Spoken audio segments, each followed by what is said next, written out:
Mi reconocimiento al Procurador General de la Nación por su iniciativa de buscar un pacto para la paz. Tuve ocasión de conversar con él sobre este pacto y me parece que es muy oportuno y muy necesario para el país. Un saludo muy especial a la doctora Marta Lucía, a Clara, al doctor Carlos Jorge Trujillo y a nuestro senador Velasco. Y un saludo muy especial para todos. Yo creo que el escenario no podría ser mejor. Yo estoy convencido, sin las fuerzas militares no hay paz. No se puede hacer la paz ni contra las fuerzas militares ni sin ellas. Creo que este es un escenario especial por eso. Creo que tampoco puede haber reconciliación del país sin el concurso del presidente Uribe, del expresidente Uribe. Creo que él representa unas fuerzas muy importantes del país y se necesita su concurso para la reconciliación. Puede que no se necesite su concurso para firmar la paz, sería lo mejor. Puede que no necesite incluso su concurso y que se haya una labor de oposición en el momento de la referendación. Pero para hacer la reconciliación de este país se necesita al presidente Uribe. Lo digo yo, que he sido un contradictor de él, a veces un feroz contradictor de él. Yo estuve en el conflicto y después de estar en el conflicto salir he trabajado, fíjense ustedes, en un proyecto con el gobierno noruego durante 14 años con las fuerzas militares.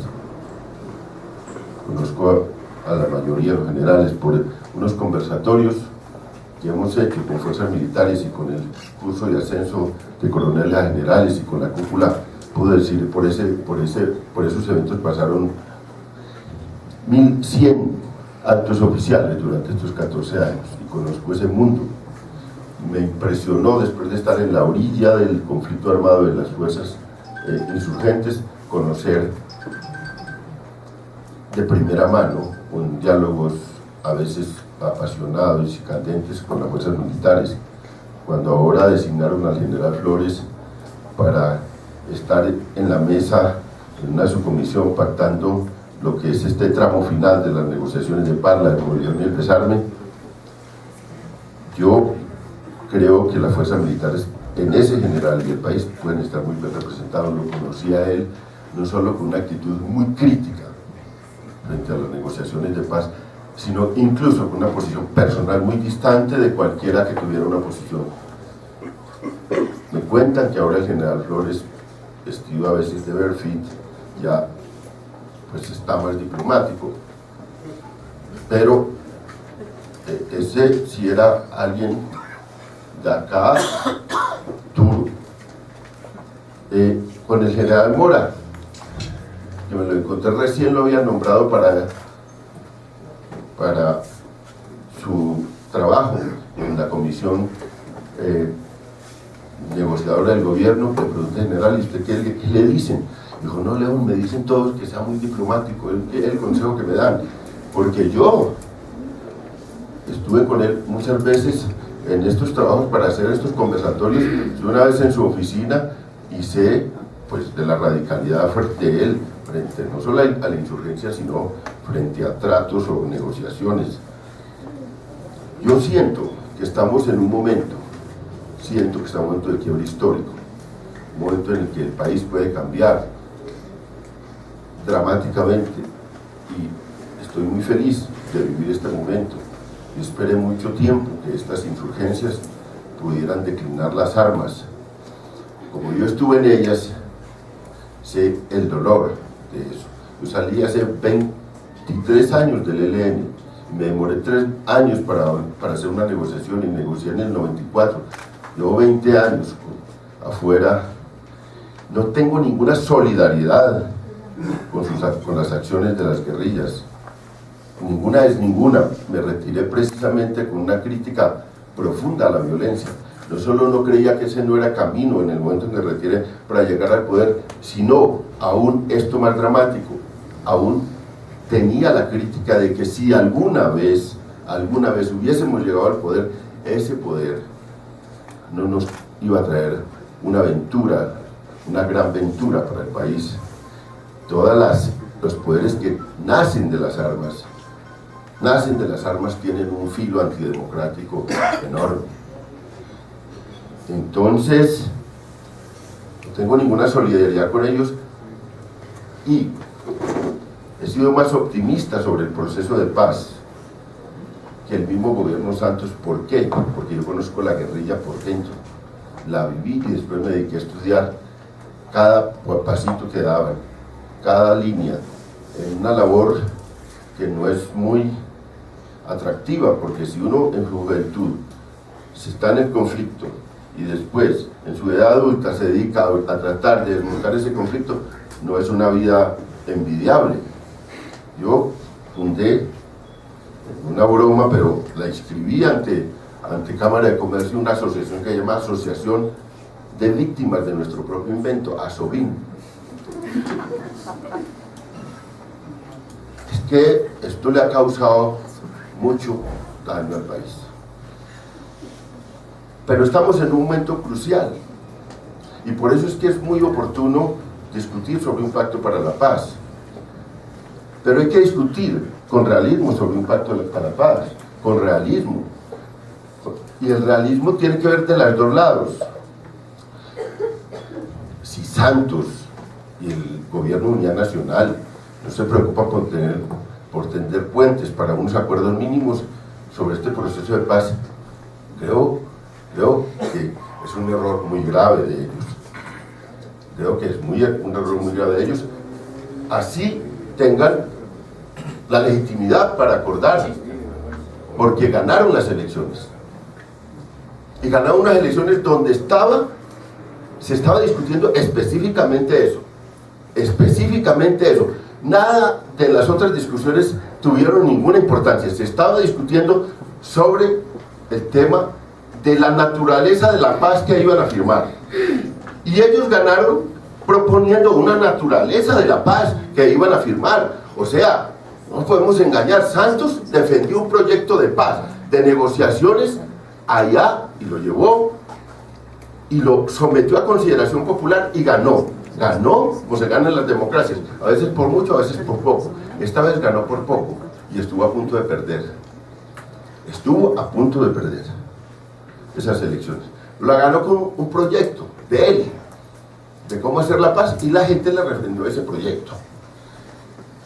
La oposición perdió las elecciones, entonces no puede reclamar, y este es el realismo, no puede reclamar que hagan la paz como ellos la propusieron en elecciones y la perdieron, porque es irreal. No pueden decir, oiga, hagan la paz como nosotros queremos que la hagan, pero ¿por cómo la van a hacer si perdieron esa apuesta en la ciudadanía? La perdieron. Entonces, cuando yo oigo los discursos, miren, necesitamos una paz así, esa es la paz que defendieron en elecciones y perdieron. Entonces, no es realista eso. Porque no es realista, y el realismo a veces es para todos los lados. Los señores de las FARC, por fin, ¿por qué estoy yo convencido de que van a hacer la paz? Porque perdieron la ilusión del triunfo y porque ya no tienen la gran plataforma que tenían en el Caguán, donde ellos proponían que era un gobierno compartido. No, esos señores saben que no van a triunfar por la vía militar y que la única opción es una negociación en la mesa realista, alrededor de unos puntos que ellos reivindican para venirse a la vida civil. Ya no tienen esa gran plataforma de 10 puntos del Caguán, ya no. Se vinieron por unas reformas, algunas que están en la ley. Las zonas de reserva campesina hace 20 años están en la ley. El tema de abrir el espacio político para su participación política, eso lo hemos hecho aquí reiterativamente, de abrirle las puertas desde el siglo pasado, desde el siglo XIX y el siglo XX, abrirle las puertas a rebeldes que se han levantado en armas para que hagan política por la vía democrática. Eso está inventado en Colombia, para todos los lados. Hay unos senadores en estos momentos, una gente que estuvo en la insurgencia y hoy está en todas las bancadas, porque en el Centro Democrático también hay un guerrillero, y no cualquier guerrillero. Eber Bustamante no era cualquier guerrillero, está en las filas del Centro Democrático, no era cualquier guerrillero. Dentro del M19 hizo una disidencia que se llamaba la coordinadora de base. Él era el jefe de la coordinadora de base del M19. ¿Y sabe qué les decía a los de Bateman y a todos los de arriba? Que ellos eran unos blandengues. Y él era el duro del M19. El duro del M19 era él. Él les hizo una disidencia porque los otros eran unos reformistas, negociadores, que estaban por hablar con el gobierno. Él no estaba por hablar con el gobierno. Yo lo conozco y conozco esa historia. Él hizo cosas dramáticas en el conflicto colombiano.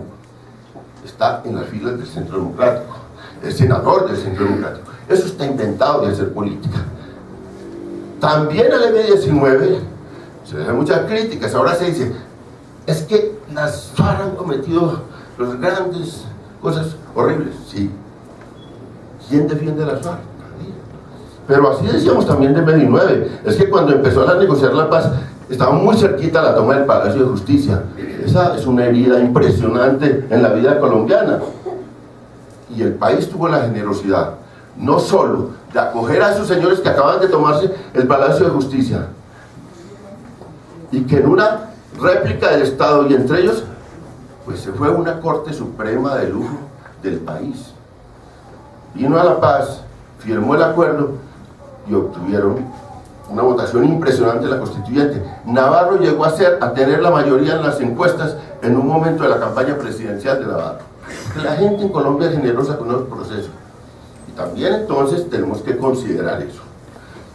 Los puntos del pacto tenemos entonces que yo voy a hacer de eso una causa, hacer un pacto. Pero un pacto realista, sabiendo, si yo fuera a negociar la paz, pues haría una paz muy distinta a la que está haciendo Santos. Una paz con grandes reformas para el país. Pero yo no he ganado ninguna elecciones. Yo las he perdido todas. Por todo el que voto pierde. Entonces no me va a decir, entonces yo no voy a decirle, oiga, hagan la paz como yo quiero. Yo quisiera una paz con una profunda reforma agraria en Colombia. Yo quisiera una paz con una transformación de la educación radical en Colombia. Yo quisiera una paz con un proyecto de equidad enorme, para intervenir las herencias, para intervenir la banca. Esa es mi paz.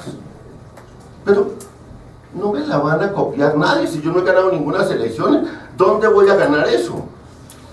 Agradezco mucho a la sociedad colombiana y a los medios de comunicación y a espacios como este que me dan una oportunidad, sin tener un gran poder político, sin venir de unos apellidos. Yo soy de los Valencia pobres, no de los Valencia de Popayán. Agradezco que me dan un espacio, creo que me lo he ganado, pero yo tengo realismo, yo sé qué represento en el país. Yo no me voy a decir, oiga, esta paz, como dicen algunos de la izquierda, ¿ustedes no los han oído? Algunos dicen que esa paz es una paz de pacotilla, que las FARC se están entregando. Los del ELN le reclaman a las FARC se están entregando, que ellos iban a hacer la negociación más profunda. Los del ELN, mis antiguos compañeros. Y yo les digo, cuando lleguen a la mesa verán a qué llanito llegan. Yo una vez llegué a ese llanito. Y tuve que pactar una paz en la cual, claro, había amnistía, había indulto. Termino con esto, había amnistía e indulto. Nosotros no tuvimos que ir primero a la justicia. Eso ya no es posible. Hay que ir a la justicia. Antes de entrar al Congreso, hay que hacer un tránsito por la justicia, para todos. Y en eso yo creo que también tenemos que pensar en una generosidad para todos, porque yo soy menos duro que el procurador cuando habla de las fuerzas militares, porque se desviaron de sus funciones. No, en una guerra larga y en una guerra irregular, todo mundo se desvía de sus funciones. No hay nadie que se conserve puro en una guerra irregular y en una guerra larga, y en una guerra entre hermanos. Primero, eso está demostrado en todas las guerras del mundo. Guerras que se hacen entre hermanos, en el seno de un mismo país, que son largas y que se hace con facciones políticas al interior, son las guerras más dolorosas, más duras. Entre hermanos se hacen lo peor, y nos hemos hecho lo peor entre todos en Colombia. Entonces cuando habla el doctor Carlos Holmes Trujillo, los responsables, la cúpula de las FARC, está involucrada en todos estos crímenes, claro que sí, pero uno piensa para el otro lado también, y dice, bueno, el comandante general de las fuerzas militares de Colombia, ¿quién es? ¿Quién me dice quién es el comandante general de las fuerzas militares de Colombia? ¿El presidente? Ah, es el presidente. Pues bien, en la época del presidente Uribe se hicieron los falsos positivos, gran parte de los falsos positivos, y esos son crímenes de lesa humanidad ya calificados como crimen de lesa humanidad. ¿Quién es la cúpula ahí? Y la cúpula de Santos también, que era ministro de Defensa. Ah, vamos para allá, porque esto no puede ser la ley del embudo. Esto no puede ser que en el caso de las FARC los responsables son la cúpula de todos los crímenes que ha cometido, pero en el caso de las fuerzas militares son los pobres soldaditos, y los sargentos, y los tenientes, y los capitanes, y hasta los coroneles, y hasta los generales, pero no la parte política. Esto no puede ser así, ni eso lo admite la comunidad internacional también. La comunidad internacional no hace un rasero doble para medir a los actores oficiales y a los actores irregulares. No, la comunidad internacional también juzga de igual manera a los actores oficiales y a los irregulares. Les aplica la misma vara, y la misma vara es una sin salida. Oiga, la misma vara es una sin salida para el conflicto colombiano. Nosotros tenemos que doblar la página con un proyecto de reconciliación. Eso no quiere decir, tenemos que ir a juicio, a condenas, tenemos que buscar penas alternativas, pero la verdad principal, la verdad, el espacio de la verdad, es un espacio político, no judicial. Si la verdad, óigalo bien, si la verdad es una verdad judicial, este proceso está condenado al fracaso, y tenemos que vivir otros 50 años de confrontaciones y de muertes, porque esto ha tenido 220.000 muertes, esto ha tenido 6 millones de víctimas, este conflicto. Eso es más grande que cualquier guerra en América Latina. Las dictaduras en el Cono Sur tuvieron 50.000 muertos, no tuvieron el nivel de víctimas que tuvo esto. Solo somos comparables a la guerra de secesión norteamericana en muertos. Eso es un holocausto, eso es una vergüenza para el país. Esto hay que pararlo, tenemos que pararlo entre todos. Yo tengo una responsabilidad moral, más que política y ética, y una responsabilidad personal, porque yo estuve en este conflicto, pero yo no descansaré hasta que conquistemos un pacto de mínimos, como lo propone el procurador, sobre la base de realismos para sacar este país adelante. Muchas gracias.